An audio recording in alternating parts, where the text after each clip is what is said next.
एक राजस्थान के लड़के को जॉब नहीं मिली तो उसने क्लिनिक खोला और बाहर लिखा 300 रुपए में इलाज करवाए, इलाज नहीं हुआ तो 1000 रुपए वापस। एक पंडित ने सोचा कि 1000 रुपए कमाने का अच्छा मौका है।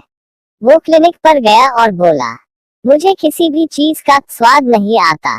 लड़का, बॉक्स नंबर 22 से दवा निकालो और 3 बूंद पिलाओ। नर्स ने पिला दी। पंडित बोला, ये तो पेट्रोल है। लड़का बोला, मुबारक हो, आपको टेस्ट महसूस हो गया, लाओ 300 रुपए। पंडित को गुस्सा आ गया। कुछ दिन बाद फिर वापस गया पुराने पैसे वसूलने। पंडित साहब, मेरी याददाश्त कमजोर हो गई है। लड़का, बॉक्स नंबर 22 से दवा निकालो और 3 बूंद पिलाओ। पंडित बोला, लेकिन वो दवा तो जुबान की टेस्ट के लिए है। लड़का बोला, ये लो, तुम्हारी याददाश्त भी वापस आ गई, लाओ 300 रुपए। इस बार पंडित गुस्से में गया, मेरी नजर कम हो गई है। लड़का बोला, इसकी दवाई मेरे पास नहीं है, ये लो 1000 रुपये। पंडित बोला, यह तो 500 का नोट है। लड़का बोला, आ गई नजर, ला 300 रुपये। 3 इंजीनियर एक टेढ़े मेढ़े पाइप में से तार डालने की कोशिश कर रहे थे। एक गांव वाला 5 दिन से ये सब देख रहा था।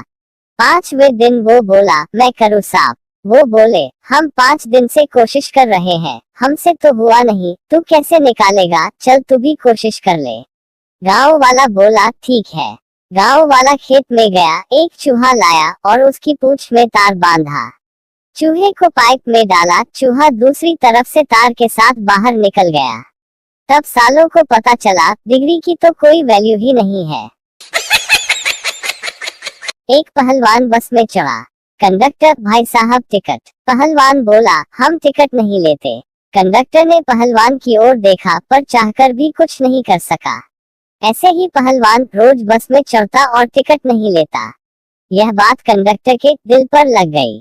ऐसे ही 6 महीने बीत गए और कंडक्टर ने भी पहलवान की तरह बॉडी बना ली। अब पहलवान चढ़ा तो कंडक्टर बोला, टिकट। पहलवान, हम टिकट नहीं लेते। कंडक्टर चौड़ी छाती करके, क्यों नहीं लेते? पहलवान बोला, क्योंकि हमने पास बनवा रखा है। पति आधी रात को दारू पी कर आया और दरवाजा खटखटाया। पत्नी बोली, दरवाजा नहीं खोलूंगी, इतनी रात को जहाँ से आ रहे हो वहीं चले जाओ। पति बोला, दरवाजा खोलो, नहीं तो नाले में कूदकर अपनी जान दे दूंगा। पत्नी बोली, मुझे कोई परवाह नहीं, तुम्हें जो करना है वो करो। इसके बाद पति गेट के पास के अंधेरे हिस्से में जाकर खड़ा हो गया और 2 मिनट इंतजार किया। फिर एक बड़ा सा पत्थर उठाया और नाले के पानी में फेंक दिया छपाक। पत्नी ने सुना तो तुरंत दरवाजा खोला और नाले की ओर भागी।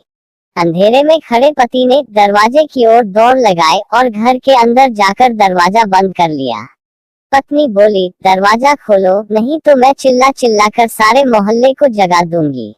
पति बोला, खूब चिल्लाओ जब तक सारे पड़ोसी जमा ना हो जाए, फिर मैं उनके सामने तुमसे पूछूंगा कि आधी रात को कहां से आ रही हो। बेवड़ों की बुद्धि को कमजोर समझने की गलती मत करना। 180 मिलीलीटर अंदर और बंदा सिकंदर।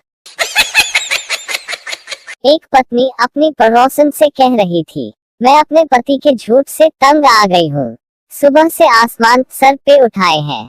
कहते हैं किसी ने मेरे 5000 रुपए निकाल लिए हैं। मैं 5 बार बाथरूम में जाकर गिन चुकी हूँ, सिर्फ 4000 रुपये ही है। अब बताओ ऐसे आदमी के साथ कैसे जिंदगी गुजरेगी। नई शादी के बाद पत्नी के हाथ का खाना पति ने पहली बार खाया। मिर्च अधिक तेज थी, फिर भी वह बात बिगाड़ना नहीं चाहता था। पति, खाना बहुत अच्छा बना है। पत्नी, लेकिन आप रो क्यों रहे हैं? पति बोला, खुशी के कारण। पत्नी बोली, और दूं? पति, नहीं, मैं ज्यादा खुशी बर्दाश्त नहीं कर पाऊंगा। पत्नी, आज फिर शराब पी ली, टाइम देखो क्या हुआ है। पति, 12 में 5 कम। पत्नी, और पियो शराब, अभी 7 बजे हैं और तुम्हें 12 में 5 कम नजर आ रहा है। पति बोला, तो 12 में 5 कम कितना होता है? पति, अब बताओ शराब किसने पी है?